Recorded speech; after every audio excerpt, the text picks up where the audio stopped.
Never had any games. No. I mean, yes.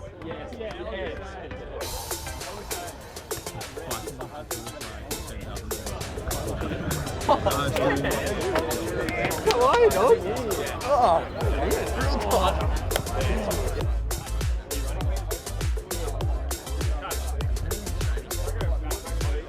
10 seconds apart per group. We've got the first group, World Group 2, Kilo Group 3. You guys ready? Set, go!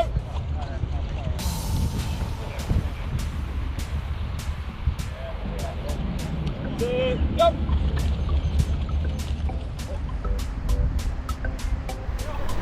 Good, mate. One big one, Shandy. One lap. Yeah, two. Run it. Well done. Good boy. 6:30, 6:31. Yeah, I'm actually very happy with that. I wasn't sure what to expect coming in. I did put a bit of pressure on myself beforehand, but you know, with a few of the boys here, I was very unsure, especially around this track. I haven't really run on. I couldn't really compare to previous times when I'd run on different surfaces, so I wasn't too sure what to expect. But yeah, I'm pretty happy with the result. It's a good place to start, and hopefully I can build from there. And you know, even today is probably one of the first sessions where us first-year boys have finally been able to have almost a full session. So really get stuck into the training and the physical side of things, so adapting to like the speed of the game and the intensity, and then hopefully you can find our feet and start to have a real crack towards the back end of the pre-season.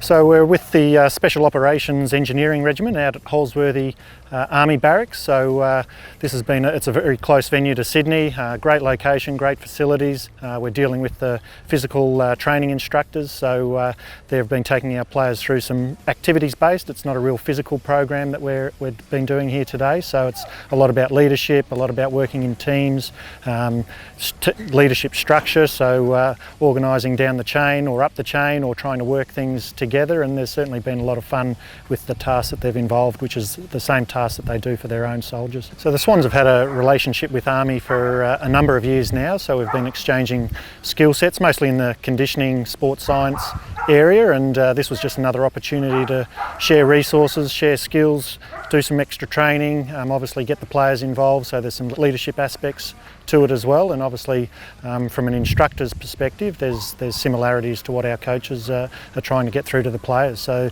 there's a lot of shared resources and knowledge that we can use with Army.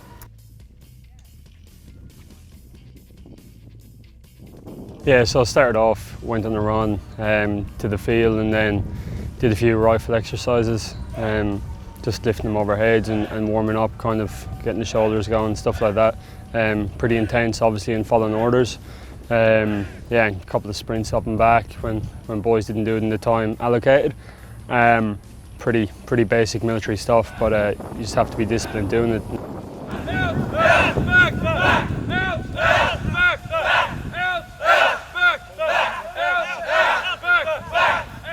Ramps is second to none, in my opinion. He's one of the most inspiring leaders I've ever been part of a team, and that's for sure. When Rams does something, you just follow on, and yeah, he's probably one of the biggest leaders I've ever seen or ever had the chance to play with. So it's pretty unreal, and I think you see it every week playing footy, but it highlights it here even more.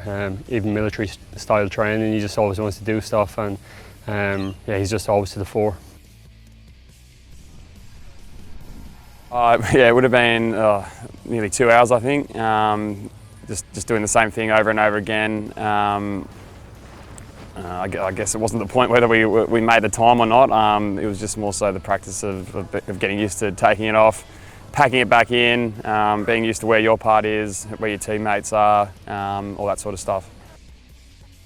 We were carrying people around. They were people that had died, and they needed to be carried about 600 metres around in full kit to be, I guess, revived, for lack of a better word. And again, mainly that's just around accountability and I guess looking after your teammates. Yeah, well, we blew up I guess a rubber dinghy and had 3 teams there racing in the big Olympic-sized pools they've got here. A couple of races based on, I guess, getting in and out, quick transition in and out of the boat. Some swimmers, never leaving one man behind, all that sort of stuff, and then I guess some aqua aerobic type work that would just another test of mental strength and physical as well.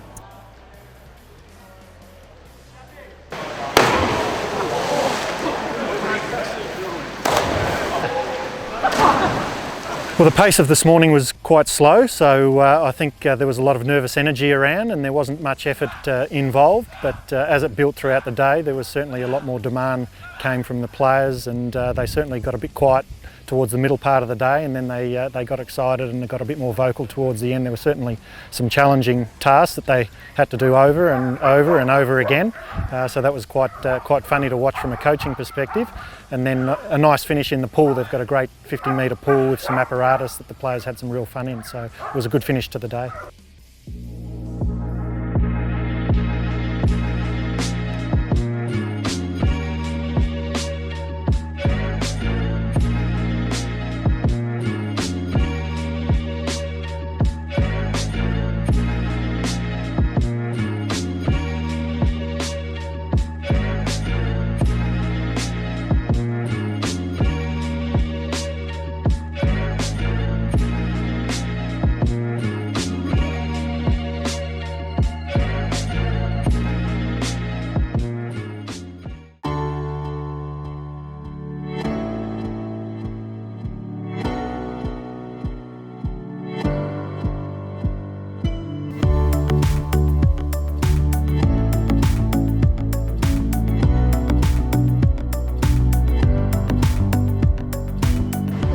Cat food and dog food.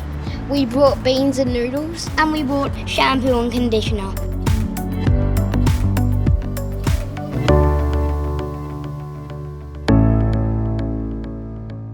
So we're here today at the food bank in Glendenning. Last week we got in touch with a lot of members and fans, letting them know that they could drop off any items and food and water, all that sort of gear to us at the club, and we drive it out today here to Glendenning so they can take it down to the bushfire victims who desperately need the support.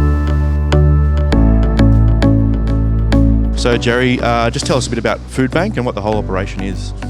Look, Food Bank started in 1992 as Food Bank Sydney and has morphed out into being a federated group as we are now. So we've been around 28 years. People doing it tough need toilet paper. They need sanitary products. We will pack these into hampers.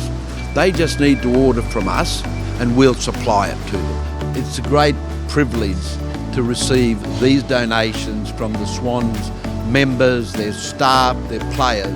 We can't do it without volunteers, without people wanting to help the general community within New South Wales.